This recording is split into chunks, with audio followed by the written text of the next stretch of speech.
Hello, everyone, and welcome to Klarna's second quarter 2026 earnings call. During this call, we will discuss our business outlook and make forward-looking statements. These statements are based on our current expectations and assumptions as of today. Actual results may differ materially due to various risks and uncertainties, including those described in our most recent filings with the SEC. During this call, we will present both IFRS and non-IFRS financial measures. A reconciliation of non-IFRS to IFRS measures is included in today's earnings press release, which is distributed and available to the public through our investor relations website, as well as filed with the SEC. Please note, unless otherwise stated, all comparisons in this call will be against our results for the comparable period in 2025. During the question and answer portion of today's call, please limit yourself to one question. To join the queue, participants should dial pound key 5 on their telephone keypad. Before we move to Q&A, we will begin with a brief presentation. Sebastian, please go ahead. Good morning, everyone, and thank you for joining. This was a good quarter. We delivered above the high end of our guidance on every line for the second consecutive quarter. Revenue grew faster than volume, and transaction margin dollars, which is our most important metric, grew faster than both. Volume was up 18%, revenue up 27%. Transaction margin dollars up 42%. Adjusted operating income reached $91 million, up $62 million year-on-year, and net income was positive at $9 million. Our operating cost grew just 16%. We are investing in our business whilst delivering strong operating leverage, which is what we have been building toward. As I said, we measure our progress in transaction margin dollars. That number shapes how we build products, how we price, and how we underwrite. And because operating costs grew far slower, growth in transaction margin dollars is what, over time, turns into earnings per share. On our last call, we told you what to expect for the year. Transaction margin dollars compounding at roughly 30% ahead of revenue. That is the shape we described in May, and is the shape the year is taking. I'd like to review our 3 business areas which cover the entire consumer wallet. Everyday spend with the payment option of Pay in Full for purchases under $75 with high frequency. In this business area, we monetize through payment fees, subscriptions, and deposit interest. Transactions here are no balance sheet risk. Pay in Full contributed $3.6 billion of volume this quarter, and subscriptions reached 2 million subscribers. Lifestyle spend, or Pay Later, is a payment option for purchases between $75 and $500 a purchase. This is our marquee zero-interest short-term fixed installments product. It is the equivalent of and has the economics of charge cards over 30 to 90 days. Spend-centric rather than lend-centric, and the reason why our book turn is 10 times a year. Pay Later grew 13% this quarter. And big ticket spend, or fair financing, which is designed for purchases between $500 to $10,000. These are fixed-term installments, and it's our fastest-growing product, up 82% year-over-year to $4.7 billion, offered by 256,000 merchants now, up from 151,000 when we first spoke to you in November. In the US, it more than doubled. We're happy with the balance between these 3, making sure we have an attractive offer for every purchase our customers make, and with the effect it has on transaction margin dollars. Worth highlighting, fair financing is now 13% of our total volume. In the early 2010s, it was roughly a fifth of Klarna's volume, and in Sweden, our most mature market, it held 16 to 20% for a decade. So fair financing today, a share of volume, is still lower than historical averages. And the average fair financing balance is $400 on a fixed term with a known payoff date, against a $6,700 average American credit card balance, which again reflects the fact that our customers borrow responsibly. We believe every market we operate in follows the same path and has the potential for strong transaction margins. Volume first, then scale, then the margin follows. We have run that sequence enough time to know what it looks like. In total, transaction margin reached 43% of revenue, up 4.5 points in 12 months. The US, our fastest growing large region this quarter, went from 14 to 23% in a year. Global ex-US sits at 54%, up 4 points. And the markets where we have operated longest run at roughly 60%. This quarter, the margin expanded while volume kept growing in the US and everywhere else, both at once. We measure our progress in transaction margin dollars, and we continue to convert more of our volumes into them. 5 business updates to highlight this quarter. Klarna membership reached 2 million paying subscribers, 8 times a year ago, and subscription revenue grew over 600%. Recurring revenue like this is high margin and worth noting, almost no GMV with it. This decouples our growth over time from GMV. It grows transaction margin dollars directly, part of how transaction margin dollars grow faster than volume. The Klarna card reached 6.5 million active users across 16 countries, up from 1.3 million a year ago. On our first earnings call in November, that number was 3.2 million. It has more than doubled in 9 months. Last week, we launched new membership plans built on what consumers actually want, cashback and benefits. In May, we told you JP Morgan Payments would launch later this year. It went live on August 6th, ahead of peak season. JP Morgan Payments is the largest merchant acquirer in the United States, processing $2.6 trillion of payments a year, and every merchant on their platform, from boutiques to big box, can now offer the full Klarna suite, pay in full, pay later, and fixed term installments through their existing setup with no new integration. Recently announced that Klarna is the partner for Apple Upgrade, a new device leasing program available from Apple. This is a natural extension of our big ticket strategy. Consumers apply at Apple and then pay and manage with the Klarna app, creating a direct relationship with new US consumers that supports Klarna's ability to grow engagement, RPAC, and profitability. And consumer credit keeps performing better. Delinquencies improved again this quarter, and provisions have declined the share of volume every quarter since our first report as a public company. Before I hand over, I'd like to mention 2 things. First, we have adjusted our annual volume outlook to reflect a softer than expected German consumer and changes in FX. Niklas will explain both. Second, in early 27, we will make 2 leadership transitions. Niklas Nygren, our CFO, after 6 years at Klarna and an extraordinary period of growth and transformation, he told me with plenty of runway, and I respect that. This is an early heads up, not a goodbye. Nothing changes tomorrow. Niklas remains CFO and will continue to lead the finance organization and investor engagement, supporting a transition into next year, including in his capacity as board member. The search for a New York-based CFO is underway. And David Sundström, our CMO for 9 years, will also hand over during next year in the same planned way. In those 9 years, David built one of the most recognized brands in global finance, and he hands it over the same way Niklas hands over the numbers, deliberately and from strength. Both Niklas and David have been great contributors, and we are grateful for all the work. Nothing about them changes what we're building or how we run the company. The best evidence is the quarter we just delivered and the transaction margin dollar outlook we are raising today. Niklas will take you through it. Thanks, Sebastian. It's been an extraordinary 6 years, and I'm deeply proud of what we built together. I'm very pleased we've been able to plan the transition in a way that gives Klarna plenty of continuity. Now to the numbers. Let me take you through the financial highlights of the quarter, and then spend some time on our outlook. Starting with the P&L summary for the second quarter. The business executed strongly, and we delivered above our guidance. Total revenue was $1,042 million, up 27% and ahead of volume growth of 18%, as our mix continued to shift towards higher yielding products. Transaction costs were $596 million, up 17%, well below revenue growth, reflecting improved underwriting and scaling of our offloading programs. Transaction margin dollars were $446 million, up 42%, well above the $375 to $395 million we guided in May. Our transaction margin dollars was 42.8% of revenue, up approximately 450 basis points from a year ago, with both the US and our global X business expanding. Non-transaction related operating expenses were $490 million, up 16%, as we invested ahead of peak season and ramped marketing around the World Cup in the US.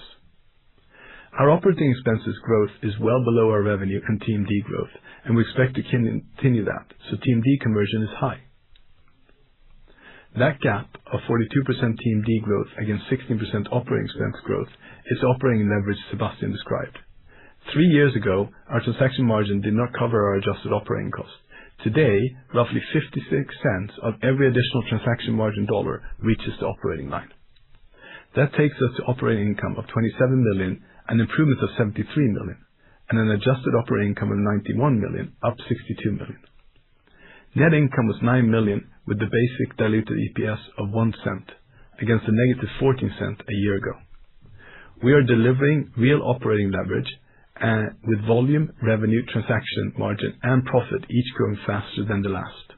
Total GMV in the second quarter was $36.6 billion, up 18% year-over-year. This was 15% on a like-for-like basis, reflecting the lapping of the Q2 25 fair financing launch and less of an FX tailwind than the first quarter. GMV growth was broad, and we delivered growth in every geography. The US delivered GMV of $7.9 billion, up 27% year-on-year, and was the fastest growing large region. Global ex-US GMV was $28.8 billion, up 15%, or 12% on a like-for-like basis. During the quarter, some markets, most notably Germany, grew at a more measured pace, whilst our performance across our more mature Nordic markets accelerated. I will speak in more detail to the volume outlook in a few pages. US share of GMV rose 2 percentage points year-over-year to 22%, while US transaction margin grew 9 percentage points to 23% of revenue, exactly the trajectory we want, and a structural reason why TMD growth outpaces revenue growth. By product, our fair financing, our point-of-sale installment product, grew 82% year-over-year to $4.7 billion in GMV, with continued merchant and market rollout, and is now offered by 256,000 merchants. Higher engagement products like Fair Finance and the card generate stronger transaction margin per dollar of GMV as they mature, and as you have seen, are a key reason for our strong profit growth in the quarter. Pay Later, our charge card equivalent, grew 13%, and Pay in Full, our everyday spending products, contributed 3.6 billion. Now, to revenue in more detail. Transaction and service revenue was 707 million, up 17%, broadly tracking volume with continued strong growth in membership fees, with subscription revenue up over 600%. Interest income was 266 million, up 21%, driven by new originations and continued recognition from loans originated in prior periods and the lapping of the launch of Fair Finance in the second quarter of last year. Gain on sale was 69 million, driven by both the US forward flows and the German backbook sales. US revenue grew 37% to 376 million, ahead of US volume growth of 27%. The higher take rate in the US reflects the contribution of interest income and gain on sale of originations from previous quarters, where fair financing is most established. Global ex-US revenue grew 22% to 666 million, or 18% on a like-for-like basis, ahead of volume growth of 15%, with fair financing, the card, and membership fees driving this faster growth. Transaction costs were 596 million in the second quarter, up 17%. Within that, processing and servicing was 233 million, or 0.64% of GMV, down from 0.79% in the first quarter, which carried the servicing of a higher fourth quarter origination. Provisions for credit losses were 192 million, growing slower than volume, so provisions declined as a share of GMV to 0.52%. That rate reflects continued underwriting improvements, growing forward flow arrangements, and the natural maturation of our fair financing book. The dollar growth follows the size of the book. Funding cost was 171 million, broadly flat sequentially at 0.47% of GMV. We delivered a strong transaction margin dollar result of 446 million, up 42% or 39% on a like-for-like basis. As a percentage of GMV, that is 1.22%, or 1.14% adjusted for the one-off sale. In the US, transaction margin dollars was $88 million, up 126% year-over-year, more than 3 times the pace of revenue growth, which was 37%. That takes the US margin from 14% of revenue a year ago to 23% in the second quarter. Sequentially, it was modestly below the first quarter as we completed a backbook receivable sale in Q1 that we did not repeat. Global ex-US transaction margin dollars was $358 million, up 30%, at a 54% margin, up 4 percentage points year-on-year, and sequentially higher than the first quarter as we executed a backbook sale alongside the launch of our German forward flow during the quarter. Ex-US volume grew 15%, revenue 22%, and transaction margin 30%. Our most established markets run at approximately 60% transaction margin. The 450 basis point uplift we delivered this quarter closes more of that gap. Consumer delinquency rates remain healthy across both product lines. Here are the US delinquencies. The green dot represents our newest cohorts of origination from 1Q26. As you can see, they are lower than our 4Q cohorts, representing a sequential improvement. Comparing each vintage at the same point in life, fair financing delinquencies 30-plus days past due fell approximately 20 basis points quarter-over-quarter. Pay later improved approximately 30 basis points on the same measure, in line with the same period last year. Our global ex-US book improved on the same basis, with recent cohorts down both quarter-over-quarter and year-over-year, and you can find those metrics in our supplementary data pack. This is a short-duration, high-frequency credit with a portfolio turning over 10 times a year, with an average consumer balance of just $124. We underwrite every transaction individually, starting customers with small balances and scaling exposure only as we build confidence. Where we have taken a more measured view of volume, that is a conscious choice to hold our underwriting standards and stay within our credit box. We would rather protect our risk-adjusted returns than chase marginal volume. Before the outlook, the scoreboard on what we told you in May.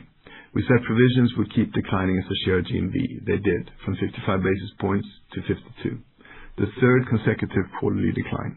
We said transaction margin dollars would continue to compound faster than revenue, and they are. Now let me take you through our outlook. We are guiding to GMV of $149 to $151 billion, adjusted from above the $155 billion previously. That is a growth of approximately 17% year-over-year. Of that revision, approximately $600 million is currency movement since our previous guidance. The remainder is a more measured view of European volumes concentrated in Germany, our largest market by volume, where retail sales grew less than 1% in real terms in the first half. This is consistent with what you have heard across German retail this season. Our guidance simply assumes Germany stays softer rather than recovering. We expect GMV growth in the US to be strong in the second half, as we scale 5 significant integrations, JP Morgan, Adyen, Worldline, WorldPay, now part of Global Payments, and Pfizer's Clover. And we are excited by the launch of the Apple upgrade program. US volumes assumptions are unchanged, and the US remains our fastest growing large region. On revenue, we expect $4.08 to $4.16 billion against above $4.34 billion previously guided. From the second half of 2026, we expect to manage a larger share of our US and German fair financing books with intent to sell. That shifts substantially all new originations for these products and regions from booking provisions upfront to fair value through P&L, with fair value recognized in the gain on sale line at origination as required under IFRS 9. The effect is presentational. Reported revenue and transaction costs each reduced by approximately 10 basis points of GMV, which is why the reported take rate is down to 2.74 to 2.75%, while the comparable take rate rises to 2.84 to 2.85%. And because prior periods are not restated, reported revenue in the third and fourth quarters will understate the underlying business. The revenue lines move, the margin line does not. Turning to transaction margin, we are raising our full-year outlook $1.62 to $1.65 billion, or 1.09% of GMV, up from the 1.04% we guided in May. Given the fair value presentation change, more of the economics are recognized earlier. There is a small timing benefit, equivalent to expected approximately 2 basis points positive impact to full year 2026 transaction margin as a share of GMV.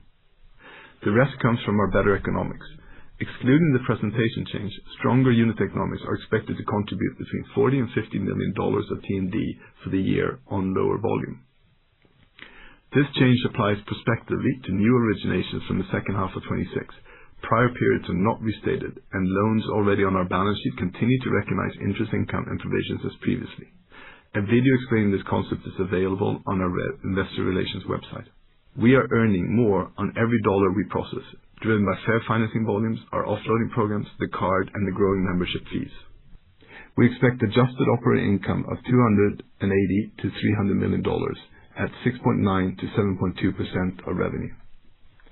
For context, we delivered $65 million of adjusted operating income in the whole of 2025. We have delivered $159 million in the first half of this year alone, and this guide is more than 4 times the 2025 full year. On costs, individual quarters move with the timing of our investments. For the full year, we're guiding to roughly 15% growth in our adjusted operating expenses versus a transaction margin dollar growth of over 30%. We're investing to compound growth over the long term through the second half's launches. In dollar terms, adjusted operating income moves with the revenue base. On margin, we are guiding in line to modestly above May. The third quarter is deliberately our investment quarter. It funds the largest set of launches in our history. We're guiding to volume of $35 to $36 billion, revenue of $940 to $980 million, transaction margin dollars of $340 to $360 million, and an adjusted operating income of $5 to $15 million.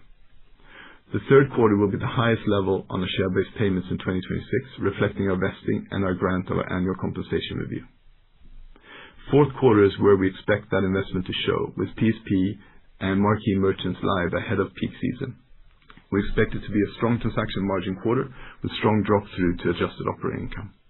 We exit this year with a wider network, 5 PSPs enabling Klarna as a default on-payment option, our leasing program, and a structurally higher margin mix. We measure our progress in transaction margin dollars. Every dollar of volume we process is worth more to us today than it was a year ago. With that, Sebastian and I are happy to take your questions.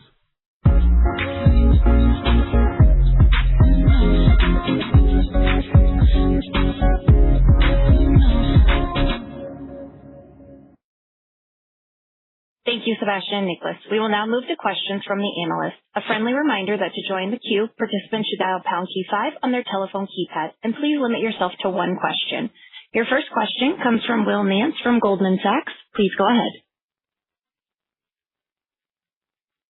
Hey guys, thank you for taking the question. I wanted to touch on some of the moving pieces in the transaction margin in the back half of the year guidance. Obviously, very strong margin result this quarter, and nice to see continued improvements in most of the credit metrics across the board. Can you talk about the expectations for transaction margin in the back half of the year? It seems like that's been quite strong for the first half of the year, and then the guidance implies an exit rate kind of considerably lower than the first half of the year. I might have thought with the fair value changes, you might have seen some incremental lift there. So just maybe talk through, help us understand what seasonality, is there some element of prudence in the guide, and how are you thinking about kind of continued ramps of fair financing driving the overall transaction margin over time? Thank you. Great, thanks. Hi Will, it's Nicholas here. Good question. So if you look at it, we're looking at around about 23% year-over-year growth on TMD in the second half, if you take the midpoint of our guide. That is compared to 42% in the first half of 26, right? This is quite natural for a couple of reasons. Firstly, obviously we had the lapping of the fair financing growth that kicked off at the back end of 2Q25. We also have the FX, which we should not forget, we had an FX devaluation in the second half of this quarter, and such, right? So I think those are the key things that are driving it. But if you look at it, if you just break it down a little bit, right? What you're going to see here is overarchingly, interest income in the second quarter was around about 72 basis points or 0.72%. In the 3Q and 4Q, given the fair value presentation, we're going to see that coming in a little bit lower. Gain on sale will be obviously running around about the same percentage level as 2Q as a percentage of GMV. Processing and servicing costs will grow a little bit ahead of GMV based on the fact that we're doing card and financing mix shifts. And then we have our provisions, which we expect to see relative stability and to slight downward trends in the second half of the year. And so if you look at it in parallel, we're continuing to grow really strongly in the US. You can see the TMD rising from 14% to 23% year over year. And we expect that particularly to compound with the new pipeline that we have with default options or the default partners that are coming on board as well. So overarchingly, the key thing here is continued strong growth, particularly in the US on the volume side. That's then really turning into strong TMD performance into the second half as well, with then a bit of headwinds on the FX from that.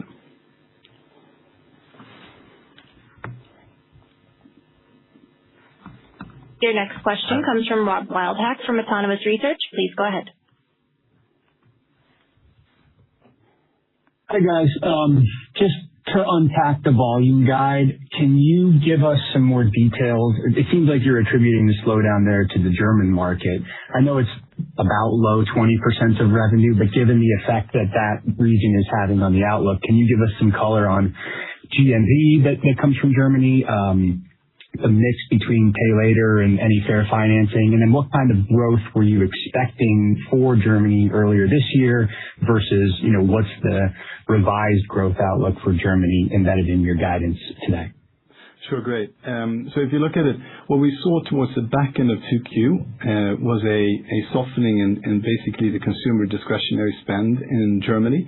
Germany is our largest share of volume or our largest market from a volume perspective, right? And what you're seeing is primarily there you have pay later and pay in now being large portions of that business. What we saw in the beginning of the third quarter, which just sees compounds the trend, is the fact that we're seeing continuously softness in that German market, particularly in the discretionary spend on the retail side. And that's what we're playing out through the rest of the year, assuming that we're not seeing a recouping of that. So that's really the baseline for it. Thanks. And if I could follow up on that, if Germany's basically pay later and pay now, and less fair financing, so those are lower margins versus fair financing, which is higher margin. And that's the reason that the volume's slow. I guess why does the transaction margin so much softer in the second half if your slowing region is lower margins? Does that make sense? Yeah, but I don't think it's so much that. If you look at it, transaction margin dollars is still growing very, very healthily at 23%. Again, I think if you compare it to the first half of the year, part of that is more a performance in the first half of 2025 when we had slower growth and therefore slower TMD progression.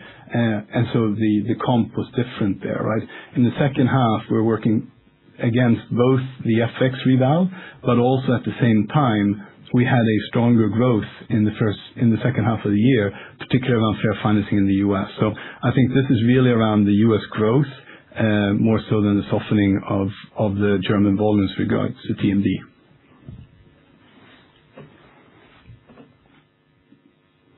Ultimately, if you look at it... Next, we'll go to the line. Yeah, go ahead.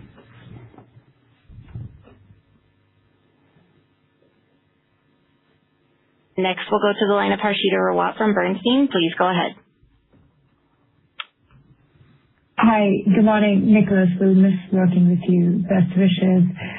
Sebastian, I want to follow up on the planned departures after long tenures. You said the CFO search is explicitly New York-based. Why is that?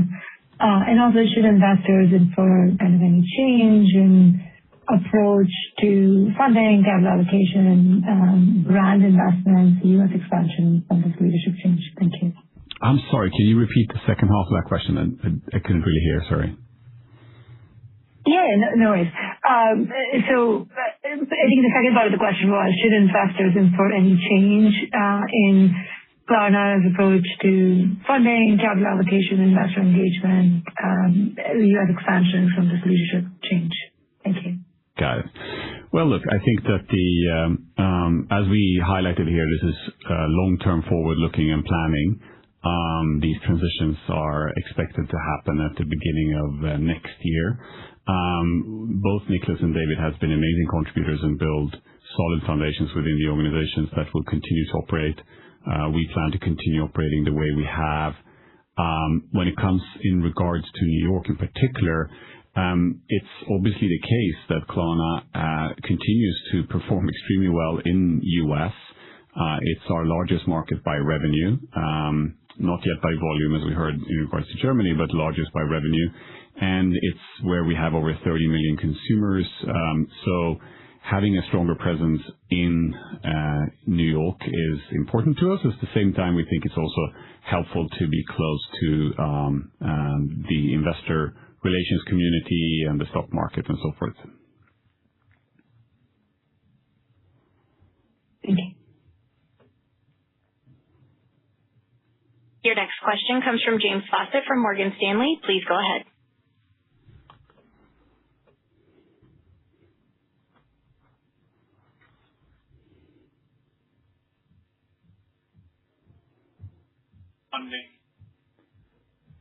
James, I don't think we can hear you.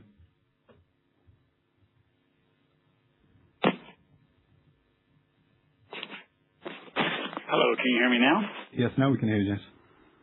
Oh, apologies about that. I wanted to ask quickly on forward flow and financing. Just wondering how we should think about expectations for loans sold on both pay later and fair financing, and how we should think about evolution of gain on sale margins with the fair value change. Yeah, so ultimately, the strategy for us is very clear, right? And that is that we will try to be as capital light as possible and as capital efficient as possible.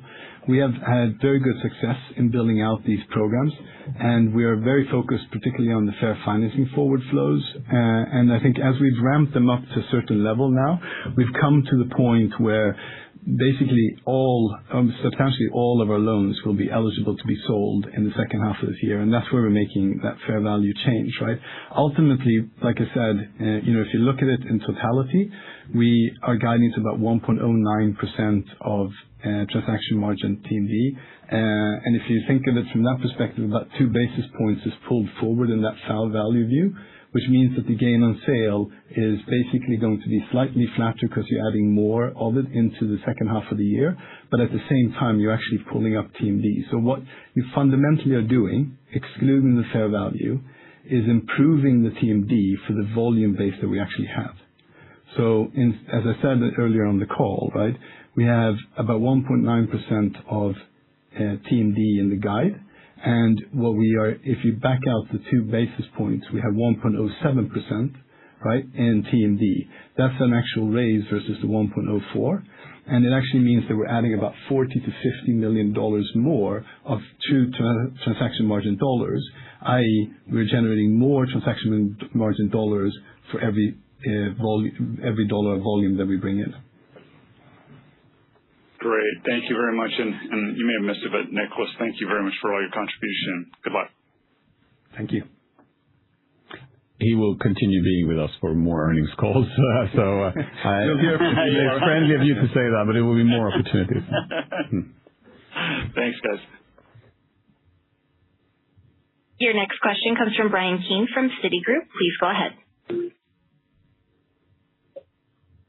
Hi, guys. Thanks for taking the question. I guess just to go back, making sure I have the numbers, just to quantify the Germany impact, how much is that hitting the numbers versus, the ramp of JP Morgan and some of the other PSP relationships? I would have thought that would have offset the weakness in Germany. Just trying to run us through maybe Germany versus some of the onboarding of some of those larger contracts and how they hit the volume in particular would be helpful. Thanks. Yeah, look, fundamentally, we're coming from lapping a very strong second half of growth last year with regards to fair financing, and we continue to see that growth. If you look to the U.S., we are growing extremely strongly. Fair finance, for example, grew 114%. And I think, to the comments we made earlier, we have a very, very strong pipeline in the U.S. today, and a lot of things that we're going to be ramping into the second half of this year. So I think there's a lot of opportunity there. Again, we fundamentally focus on the trend base here when we look at these guidances. And so, the German softness in consumer sentiment that we're seeing in the discretionary spending trends are really playing out through that without an assumption that we are going to be overshooting on or overperforming on some of the great pipeline that we have. So our focus is very much on execution in the second half around a lot of the things that Sebastian earlier said. Got it. And just in particular, Germany is going to grow negative, or at least in the model. How do you model it out, the German business? Yeah. So again, versus expectations, Germany is going to be a bit softer. And what we expect is that what we saw in the first half of this quarter is going to kind of continue to trend. So on that baseline, we're expecting very, very marginal increases in Germany overall. And remember that Thanks so much.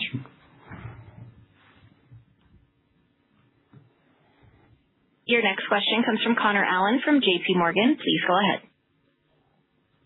Hi, thanks for taking my question. I wanted to ask about Apple, if you don't mind, the Apple Upgrade Program. I realize there's only so much you can probably say about a specific partnership, but maybe you could help us understand if there's anything assumed in guidance for the second half around that program, and any other details you might be able to provide about that partnership. It'd be great to hear. Thanks. Great. Well, we're very happy with the Apple Upgrade Program for obvious reasons, right? As we said earlier in some of the statements we made when we did the earnings release, or the release of that partnership, we expect a positive AOI in 2026 and through the life of the program, right? We see this very much as a multi-year, similar to what many of our other partners have, where we start ramping, which we will do this year. And then, we continue to develop that over time, right?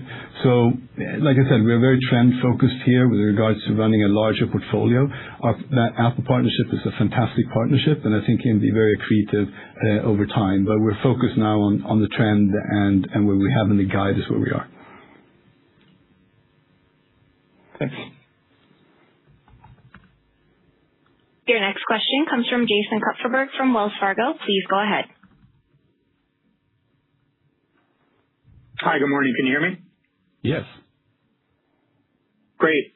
Thank you for taking the question. So I just wanted to come back on the full year GMV guide. I guess if we take the midpoint of Q3, it looks like you have to grow GMV about almost 25% quarter over quarter in Q4 to get to the midpoint of the new full year outlook. Hoping you can talk about the visibility there. Obviously, you've got the favorable holiday season dynamics, but this would be a faster quarter-over-quarter growth rate than what we saw in last year's Q4, when you also had more tailwind from the initial Walmart ramp. So I know you've got PSP ramps, you've got Apple, but really wanted to hone in on the visibility there, as we made the guidance adjustment today. Yeah, great. Thanks. Good question. So if you look at it in the second half, you're right. We're a seasonal business. We're very focused on growth. I think if you think about it from a perspective of where we're seeing a lot of that, the U.S. is continuing to really chug along on all engines, right? So we have very strong growth there. As you mentioned, we have a number of pipelines as well, a number of things in the pipeline, right?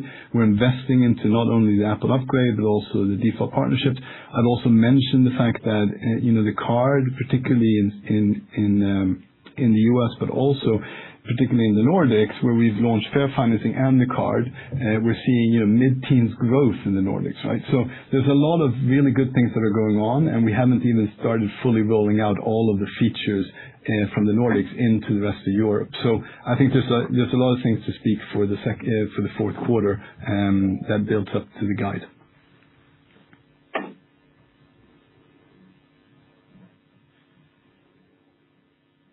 Your next question comes from Andrew Bao from BMO Capital Markets. Please go ahead. Hi, Andrew. Hey, thanks for taking my question. Wanted to ask about subscriber monetization opportunities. You had the 2 million subs in the quarter, revenues growing triple digits again, and we saw the expansion of subscriptions in Europe last week. Longer term, what percentage of revenue or transaction margin dollars do you believe can come from recurring subscriptions? And are there any guideposts investors can monitor to gauge that progress? I can start with the commercial aspect of the subscription ship, which we are very excited about. We, as you highlighted, have seen strong growth in it, 600% growth year on year. We've reached 2 million subscribers. We also announced, as you highlighted about a week ago, some additional updates into the benefits and perks of the membership programs. And this is combined with additional changes to the card that has also grown, and we now have 6.6 million active card holders, or 6.5, sorry, and those will obviously start merging into the same offering, which becomes the core of our financial partnership with the most engaged consumers, which is also part of how we drive up the revenue per customer metric that we've seen increased and reported on today. Now, how big it can become, that is too early to tell, but we have looked at peers offering similar products where subscription is a significant larger share of their revenue than it is with Klarna. So we believe there's more potential to grow it. For the exact financial targets, Nicholas, I'll hand over to you. Yeah. Well, we won't be guiding you to a particular long-term view. Let's say I think it's going to be a significant portion over time. And it's, ultimately it's going to help us do what we're doing today. Today in the second quarter, you can see that we are basically earning more TMD for every dollar of volume that comes in. And reality is that these membership programs will allow us to accelerate the TMD continuously without having to add on more and more transactions, right? Because it really means that the consumer will be with us and we can build a deeper relationship with them as an everyday spending partner with them. So as such, over time, we see this as something that's going to be significant for us, and it's a key pillar of the strategy from a monetization of giving value back to the consumer. Great. Thank you, Nicholas. Your next question comes from Matthew O'Neill from Bank of America. Please go ahead.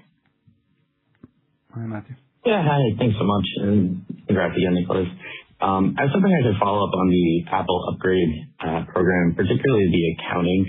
We've had a number of questions around precisely how the devices will sort of impact, the financial statements. So could you just give us an idea about if the leases will be originated on balance sheet, held at amortized cost, or will they follow the new forward flow treatment? And then on the back end of the term, who will effectively hold the residual value risk, Klarna, Apple, et cetera? If you could just help us understand a little bit more about how this should impact things as it grows into the book. Thanks so much. Great, sure. So in very simple terms, is that this is really treated as a financing receivable for us. Right? And that is practically what it is. So it's no different to how we treat the fair financing point of sale installment product that we have today from a perspective of accounting. We will fair value the asset when we bring it on our book.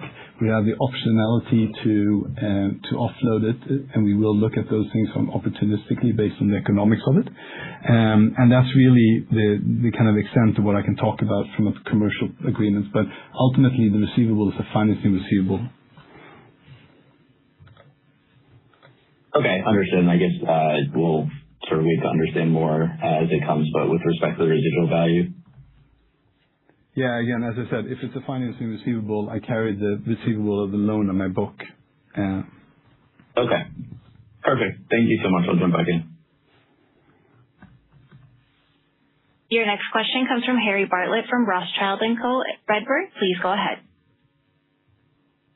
Hi, guys. Thanks for the question. I just wanted to touch on the competitive environment, and maybe you could just give us some color on what you're seeing in Europe and the US, and maybe just in the German market. Do you think there's any intensification of competition there that's maybe causing any of the weakness, or is it just purely macro? Thank you. Thank you. I can take that question. This is partially why we also introduced and presented to you the three business areas, because I think in order to answer general questions on the competitive environment, Klarna has the aspiration and ambition to offer products and services that are relevant for consumers and all of our consumer spend, right? Whether it comes from everyday spend, debit type of purchases, or it's the short-term buy now, pay later, or the big ticket items. When we established ourselves in the US, we were particularly focused on first establishing ourselves within the buy now, pay later lifestyle spend segment, area, because it gives us a unique opportunity to grow relationship with now over 30 million users, while at the same point in time issuing very small credit, where the average credit is $100. And then as we have established that relationship with those consumers and see their credit history, that's when we have more recently expanded into the big ticket spend. And there we partially as we've described on earlier earnings calls, it was almost a surprise to us how well received that product was by merchants and the adoption rate and interest for merchants. So we've seen a strong scale in that. And if, as you know, it's this quarter growing 84%, where US is contributing a lot to that. So I think from a competitor perspective, I would argue that when it comes to lifestyle spend, the traditional buy now, pay later or paying for, mostly known in the US, we are clearly dominant and the largest player in that market in the US and seeing healthy growth in that segment. In big ticket spend, we are more newer in that, but have seen fantastic adoption rate. And we previously announced Walmart, now we're announcing Apple. So we're seeing lots of great progress there. When it comes to the European competitive space, I would argue that Klarna, thanks to its global presence and the fact that we're active in so many markets, is actually creating a significant competitive advantage, because any local player or anyone that is in any of those markets, both we have the distribution of our partnerships or PSPs, as previously, like we announced here, JP Morgan Chase or Stripe and others before that. And we have obviously the brand awareness and the consumer awareness with millions and millions of users in those markets. So there's no real change in that regards. Rather, what we have said here about Germany is that it is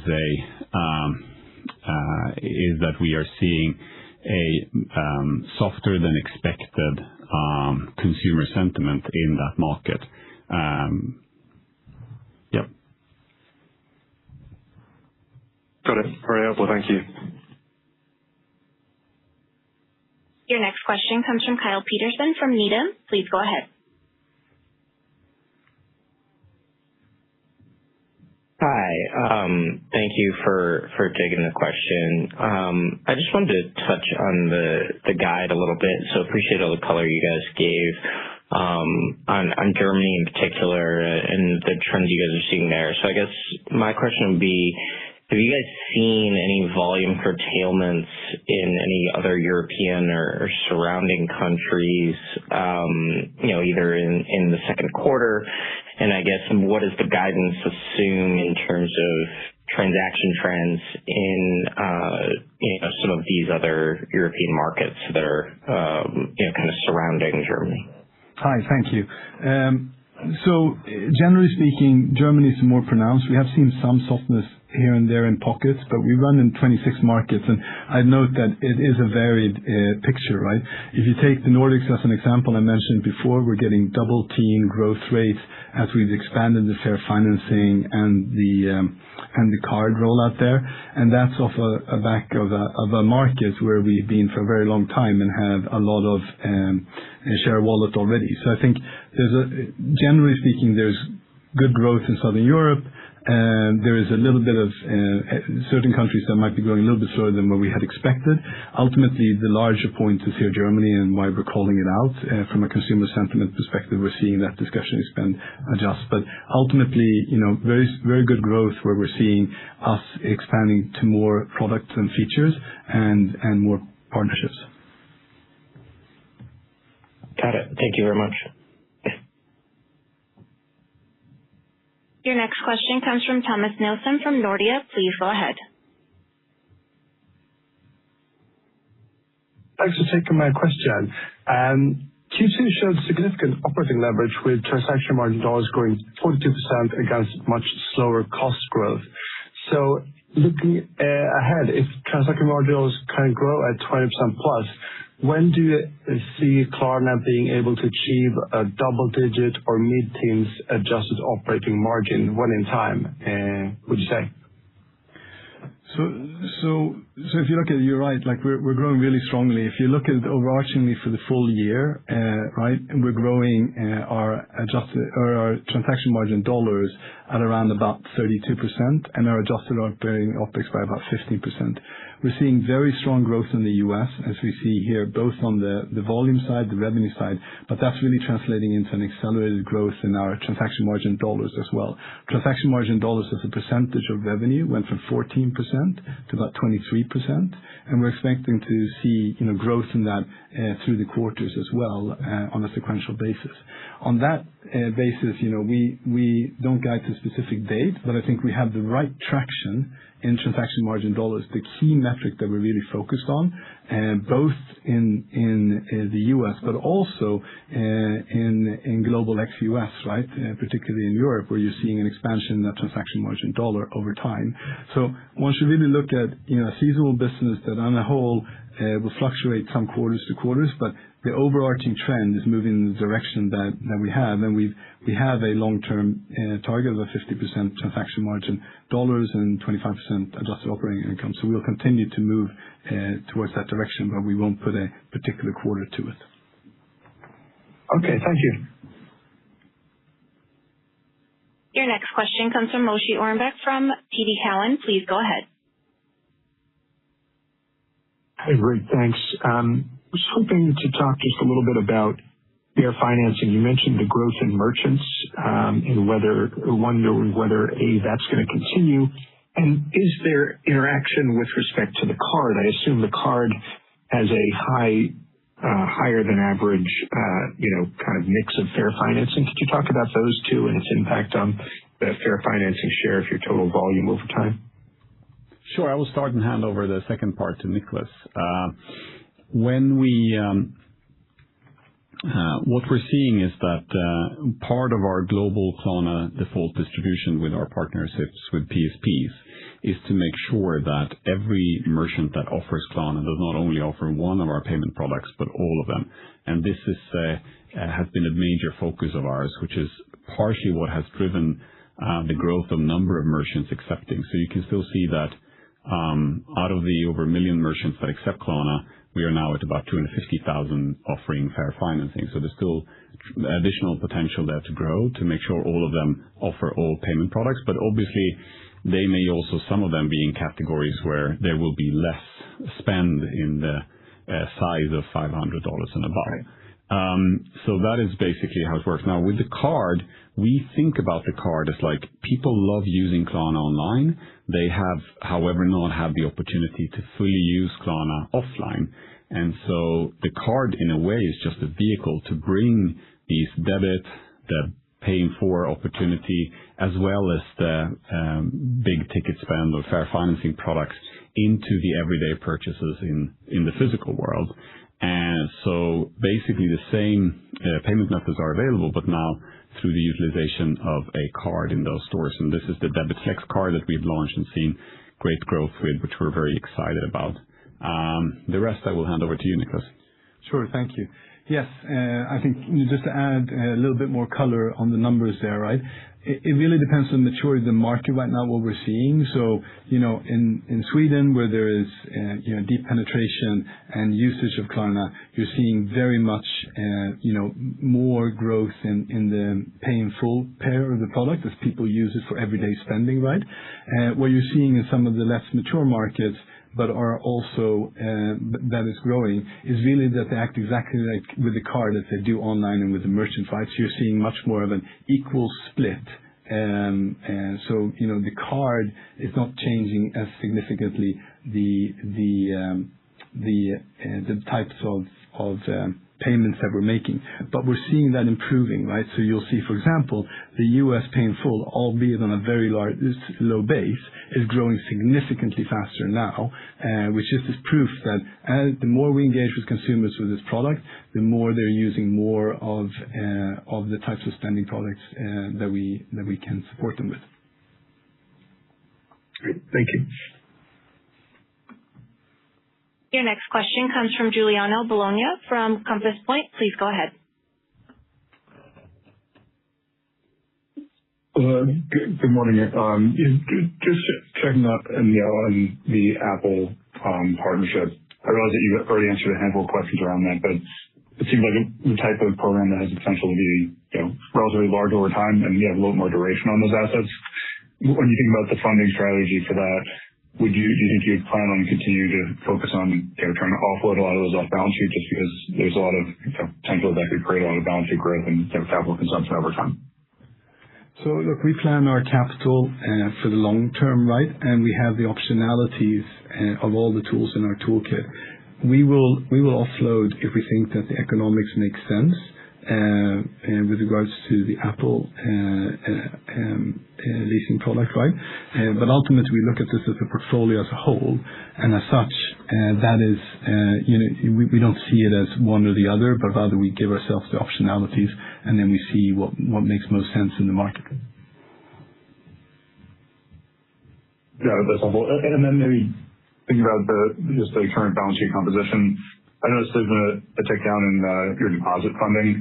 I'm curious if that's something that's intentional with the balance sheet composition and pulling down assets, or is that something, or is there a different trend or seasonality that's impacting that? So it's going to be seasonality, right? So our savings deposits are basically what consumers come and bring with us. We will alternate our rates depending on the needs as well. And so you will always see a cycle in the first half where you have a little bit slowdown in the growth of deposits, and then you see it accelerating towards the peak season. That's generally the modus operandi. Yeah, that's very helpful. I appreciate the time, and I'll jump back in the queue. Thank you. And your final question comes from Lamar Clark from Freedom Capital Markets. Please go ahead. Hey guys, thanks for taking the question. On the guidance revision, you pointed to a more measured view of German volumes and flags softening towards the back end of Q2. I wanted to press on the quarter-to-date picture. Can you characterize what you're seeing in Germany so far in Q3? Has the deceleration you saw exiting June stabilized, continued at that pace, or stepped on further in July and into August? Thank you.